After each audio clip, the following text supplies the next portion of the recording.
యేసుని పిలుపు వినియోలేక యోసేప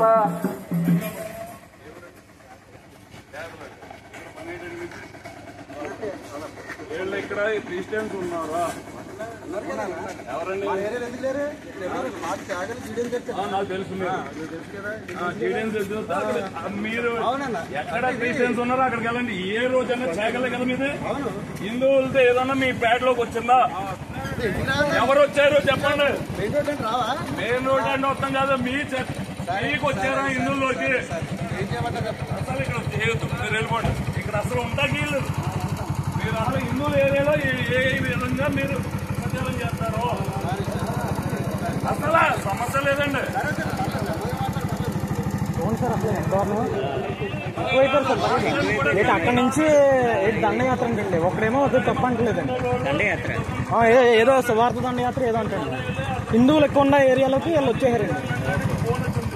ఆ రోజు నేను తాడేపల్లిగూడలో ఉన్నా, మళ్ళా మీరు ఇవాళ ఫోన్ వచ్చింది. ఎలా వస్తాను ఎక్కడ కూడా మొదలెట్టు కదా. అది కరెక్ట్ కాదు.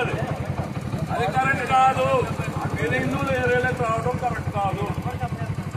ఏంటండి మతం మాత్రం కాదండి, ఇది మతం మాత్రమే కదా సార్. ఇది తప్పు కాదంటండి. ఆయన పెద్ద అని చెప్తున్నారు.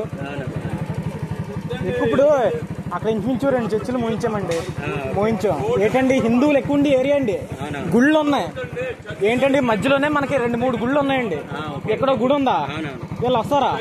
రానప్పుడు మీరు మా దగ్గరికి హిందువుల దగ్గర రాకూడదు. అసలు రావద్దండి. మేము పెట్టాం. మేము మతాన్ని గౌరవిస్తాం. మీ మతాన్ని మేము గౌరవించినప్పుడు మా హిందువుల్ని మీరు గౌరవించాలి. రావద్దు మా ఈదుల్లోకి. ఏం మెసేజ్ ఇస్తాకండి అసలు నెలలు? మత మార్పిడి కాదా? మత మార్పిడి ఇది.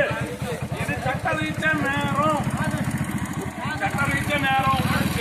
తెలుసున్నవాడే ఇప్పుడు నేను చేయకపోతే 4 వేలు కేసు పెట్టేస్తాను. 4 వేలు కేసు పెట్టేస్తాను. పెట్టేమంటారా? మీరు ఏదో చదవాలనుకుంటున్నారా?